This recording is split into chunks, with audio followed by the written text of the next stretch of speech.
بسم الله الرحمن الرحيم الحمد لله رب العالمين وصلى الله وسلم وبارك على نبينا محمد وعلى آله وأصحابه أجمعين ود صاميوچنا قاميوچ السلام عليكم ورحمة الله تعالى وبركاته زاري በዚህ በ10 الأواخر ውስጥ መሰራት ካለባቸው ነገሮች መካከል አንድ ትልቅ ነገር ይዤላችሁ ነው የቀረብኩት الدعاء سلاح المؤمن ይላል ዱዓ የሙእሚን መሳሪያ ነው ጠላትን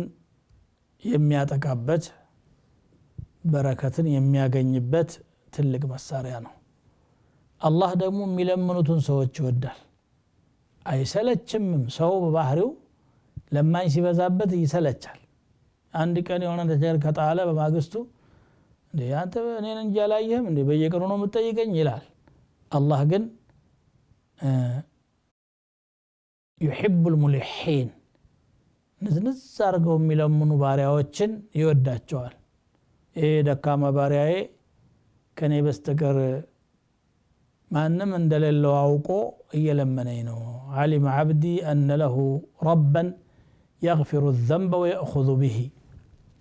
ወንጀል የሚምርና በዛም የሚይዝና የሚቀጣን ጌታ እንዳለው ስላወቀ ነው قد غفرت له ምሬዋለሁኝ ይላል ብለዋል ነብዩ ሰለላሁ ዐለይሂ ወሰለም በቡኻሪ በተወራው ሐዲስ ስለዚህ አላህ ከኛ የሚለምነው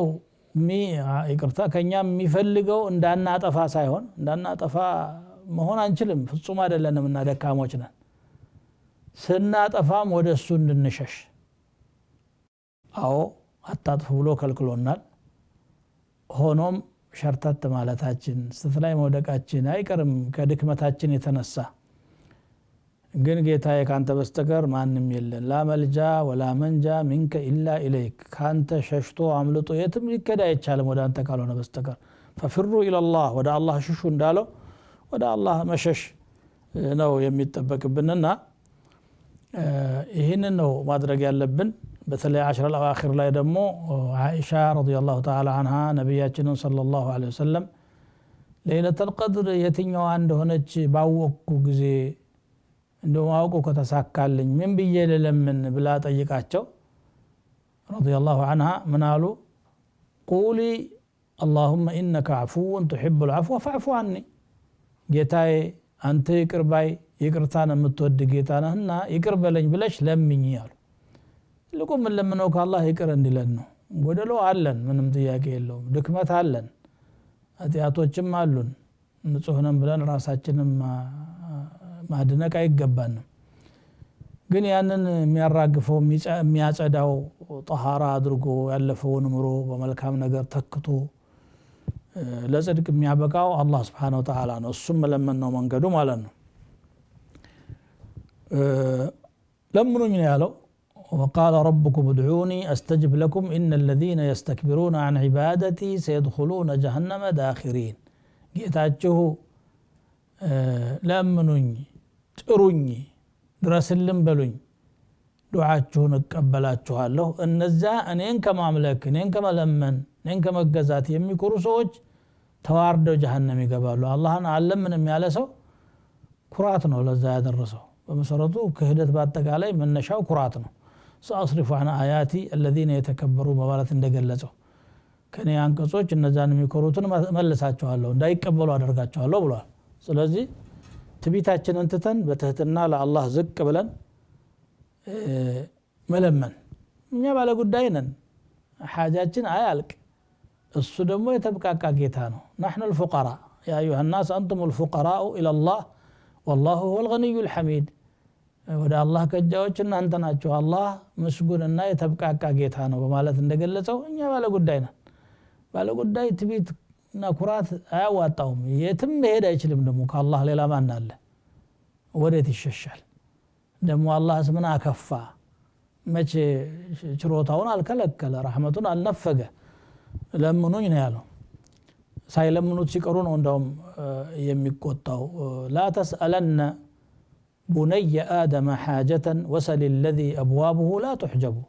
يا آدم اللي قد ጠይቀው ሰውን ምን አቅም አለውና ይረዳሃል ከረዳም ግዚያዊ ነው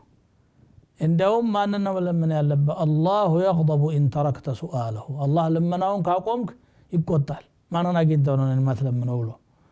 وبني آدم حين يسأل يغضب يا آدم ልጅ ግን ሲጠየቅ ነው የሚቆጣው እንዲህ አርግልኝ ካልከው በጣም ይከብደዋል ያልቅብኛል የሚል ከልብ ውስጥ የማይወጣ የድህነት ሐሳብ ያለው الشيطان يعدكم الفقر ብሎ እንደገለጸው ያስፈራራል ዝታል ሸይጣን الله ግን ምንም አያልቅበትም عطاؤه كلام ومنعه كلام እንዳሉት ማለት ነው ሲሰጥም መናገር ነው ኩን ይላል ይሆናል ምንም በቃ አላህ ለምንም የማይሆን ነገር የለም ወቅቱ ደግሞ ይሄ ነው ረመዳን ላይ 10 አልአኺር ላይ እንግዲህ ጾመኛ ሆነን ዱዓ ስናረግ አላህ ይቀበለናል ለሊት ተነስተን ከበላን በኋላ ዱዓ ስናረግ አላህ ይቀበለናል ሶላት ስንሰግድ አላህ ይቀበለናል ለኛ ደግሞ ያስፈልገናል መለምኑ ራሱ ዒባዳ ነው እንዶ አላህ ቢፈልግ መስጠት ቢፈልግ መከልከል ስልጣኑ ነው የሚያስገድደው የለም ተለማኝ ጌታ ነውና እኛ ግን እንደ ባርነት መለመን ግዴታችን ነው ግን ተለምኖ ደግሞ አላህ አይከለክልም ማን አለ ሳንለምነው ሲያኖረን ያለው ባለ ችሮታው ባለ ጸጋው አላህ አይደለም ወይ የዱዓን ፈضል ከተናገርን አንዘልቀውም እንደው አንድ بعض الفضلاء ያሉት ላንሳና أتهزأ بالدعاء وتزدريه وما يدريك ما صنع الدعاء سهام الليل لا تخطي ولكن لها أمد وللأمد انقضاء دعاء ትቀልድበታለህ እንደ ቀላል መሳሪያ ተመለከተዋለህ እንዴ ዱዓ ምን እንደሰራ አልሰማህም ወይ አታውቅም ወይ ምን ታውቃለህ አንተ የሌሊት ቀስቶች አይሰቱም ማለት ሲሃሙ ሌላ ተخطي ማለት ቀስት ተወርውሮ የጠላትን ደረት ሲመታ ነው እንግዲህ ጥሩ ቀስት የሚባለው መሳሪያ ዱዓ እንደዛ ነው የሚስት ቀስት አይደለም መምታት ያለበት ቦታ መድረስ ያለበት ቦታ ይመታል ስለዚህ ዱዓን ተስፋ አድርገን አላህ Subhanahu Wa Ta'ala መለመን ይገባናል የነብዮች ሁሉ ስራ ነው ዱዓ الله እንግዲህ እንዲያርገው ለመኑ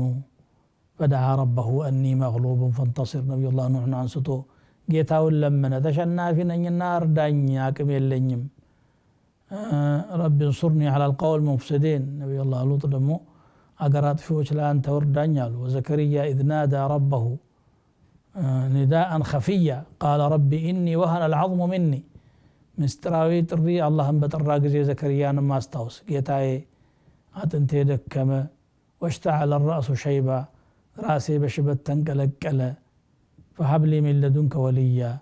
ካንተ በኩል እንግዲህ ቅርብ የሆነ ልጅ ስጠኝ ብለው ዱዓ አደረጉ ኢብራሂምም ዱዓ አደረጉ ዱዓውን አላህ ሲቀበላቸው ደግሞ الحمدلله الذي وهب لي على الكبر اسماعيل واسحاق ان ربي لسميع الدعاء اسماعيلنا اسحاقን የሰጠኝ ጌታ ነብያችን ሰለላሁ ዐለይሂ ወሰለም በየጊዜው ነው ዱዓ የሚያደርጉት መላሳቸው ከዱዓ ልባቸው አላህን ከማመስገንና ከማወደስ አርፎ ያቅም ተኝተው እንኳን ልባቸው አይተኛም እኛ ታዳ የነዚህ ታላላቅ የአላህ አንቢያዎች ናቸው ብለን እንከተላቸዋለን ምንለውን አንቢያዎች